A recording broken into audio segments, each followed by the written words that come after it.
नमस्कार दोस्तों, मैं आपका दोस्त एडवोकेट अमित कबीर।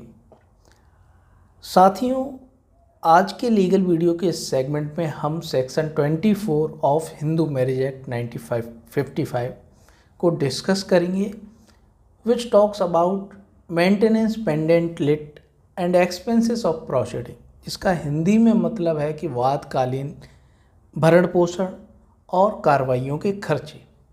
इसका क्या मतलब है, अभी हम डिटेल में समझेंगे दोस्तों।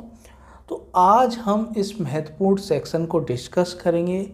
बहुत ही ज़्यादा महत्वपूर्ण ये सेक्शन है। इसकी कुछ इतनी महत्वपूर्ण खासियत है कि इस सेक्शन को आप यदि एडवोकेट हैं तो आपको इस सेक्शन का यूज़ करना ज़रूर आना चाहिए। कहता हूँ कि इस वीडियो में काफ़ी एडवोकेट्स ये वीडियो देख भी रहे होंगे, जो नए एडवोकेट्स हैं, तो उन्हें ये पता नहीं होगा जो मैं वीडियो में बताऊंगा सेक्शन 24 के बारे में।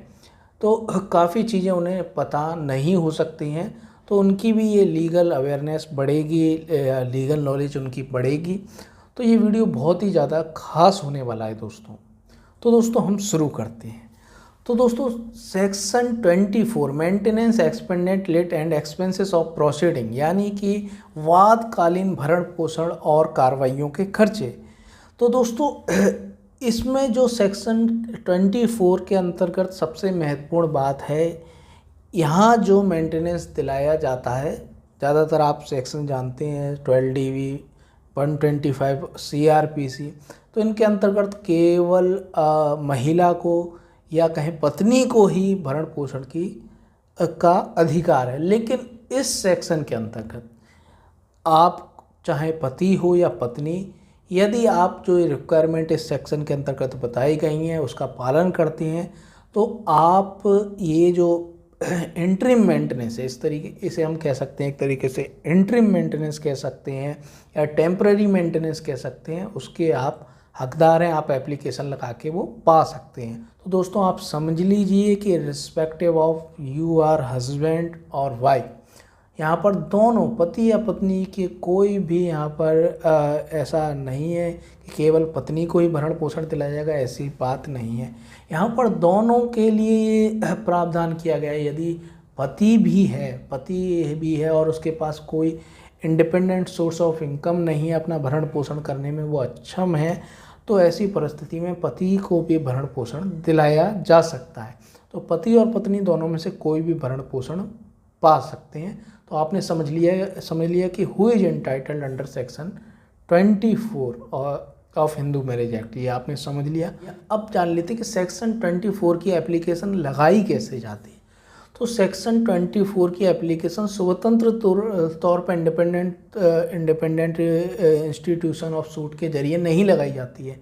ये सूट के अंदर ये एप्लीकेशन लगाई जाती है। कोई यहाँ पर सूट चल रहा है, मैट्रिमोनियल डिस्प्यूट का कोई सूट चल रहा है, जैसे कि सेक्शन 9 का चल रहा है, रेस्टिट्यूशन ऑफ कंजुगल राइट्स का, जुडिशियल सेपरेशन का चल रहा है, वॉइड मैरिज कराने के लिए चल रहा है, वॉइडेबल मैरिज कराने के लिए चल रहा है, या सेक्शन 13 के अंतर्गत डिवोर्स का चल रहा है, तो उसके अंदर ये एप्लीकेशन मूव की जाएगी। ये महत्वपूर्ण बात है इसकी कि ये इंडिपेंडेंट तौर पे नहीं लगाई जाती है एप्लीकेशन। और ये हमने दो महत्वपूर्ण बात समझी कि इसमें पति और पत्नी दोनों को ही भरण पोषण दिलाया जाता है, और दूसरी कि इंडिपेंडेंट तौर पे ये एप्लीकेशन नहीं लगाई जाती है। सूट के अंदर ही किसी जो मैट्रिमोनियल डिस्प्यूट का ये सूट चल रहा है जो मैंने अभी बताए, उन्हीं के अंदर ये एप्लीकेशन लगाई जाती है। और तीसरी जो सबसे महत्वपूर्ण बात है जो कि ज़्यादातर जो नए एडवोकेट्स हैं उनको शायद नहीं पता हो, क्योंकि मैं कई वीडियोस देख रहा था यूट्यूब पे, तो ये इन्फॉर्मेशन वहाँ भी नहीं है, तो वो बहुत महत्वपूर्ण है, इसलिए आप इस वीडियो को ज़रूर देखें पूरा। तो दोस्तों इसके अंतर्गत ये नहीं है कि आपको नोटिस गया और आप कोर्ट में हाजिर हुए क्योंकि आपके ऊपर किसी ने सिविल सूट दाखिल किया है, आपकी पत्नी ने या पति ने, तो तब आप सेक्शन 24 की एप्लीकेशन लगाएं। तो सेक्शन 24 की एप्लीकेशन कौन लगा सकता है सूट में?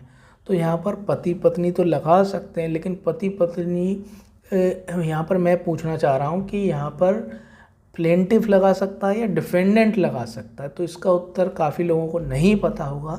तो यहाँ पर मैं बता दूं कि प्लेंटिफ भी इस एप्लीकेशन को लगा सकता है, यानी कि जो दावा दाखिल कर रहा है वो भी इस एप्लीकेशन को लगा सकता है। ये महत्वपूर्ण बात है सेक्शन 24 में। तो दोस्तों इसमें दोनों ही पार्टी, जो वादी है प्रतिवादी है, दोनों ही यहाँ पर सेक्शन 24 के अंतर्गत एप्लीकेशन मूव कर सकते हैं।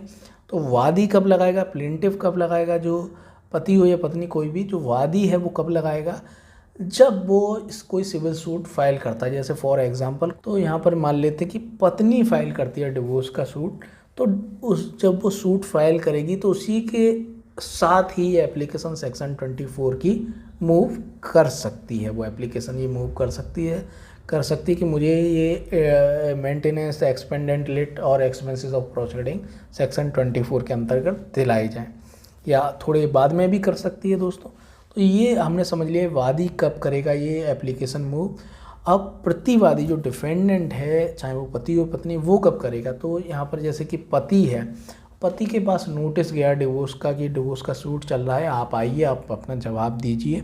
तो वो आता है, जैसे ही आता है तो वो यदि कुछ कमा नहीं रहा है, उसकी कोई सोर्स ऑफ इनकम नहीं है, वो अपना भरण पोषण करने में अक्षम है, तो वो एप्लीकेशन मूव कर सकता है सेक्शन 24 की। जैसे ही वो कोर्ट में आएगा नोटिस मिलने के बाद, तो उसी तारीख पे तुरंत नोटिस मिलने के बाद जैसे ही अगली तारीख आती है तुरंत यहाँ पर सेक्शन 24 की एप्लीकेशन मूव कर सकता है। उसके बाद भी कर सकता है, या जैसे ही वो कोर्ट में पेश होता उसी दिन वो एप्लीकेशन सेक्शन 24 के मांग कर सकता है मेंटेनेंस के लिए और लिटिगेशन एक्सपेंसेस के लिए।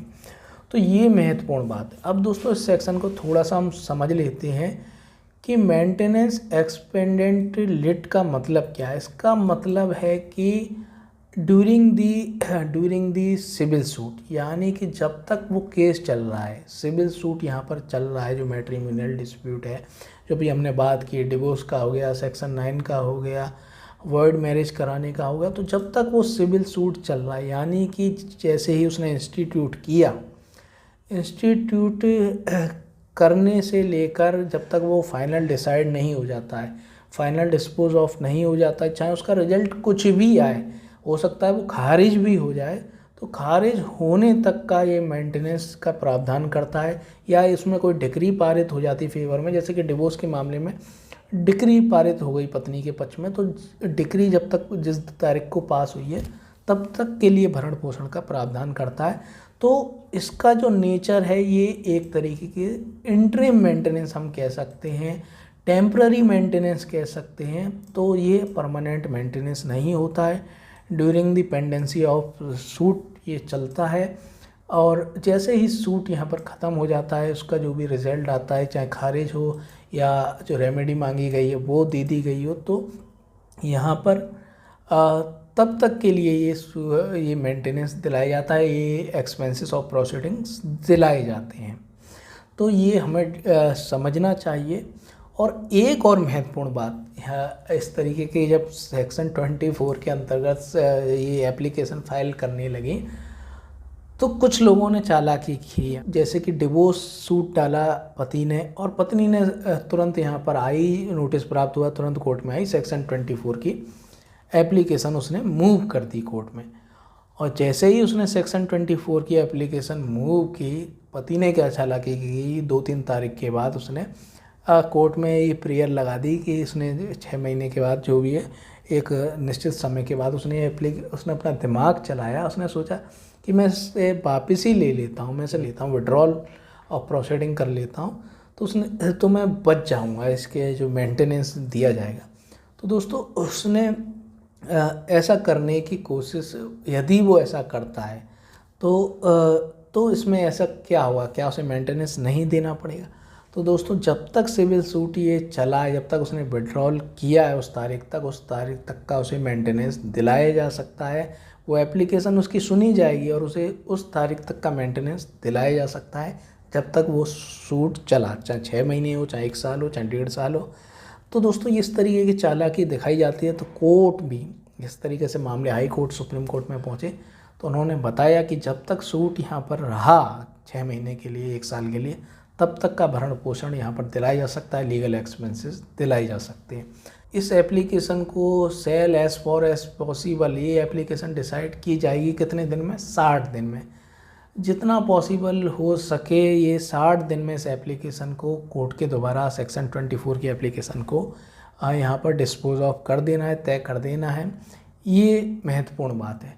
तो दोस्तों कैसा लगा आपको video section 24 of Hindu marriage act पर, हमें कमेंट बॉक्स में कमेंट करके ज़रूर बताएं।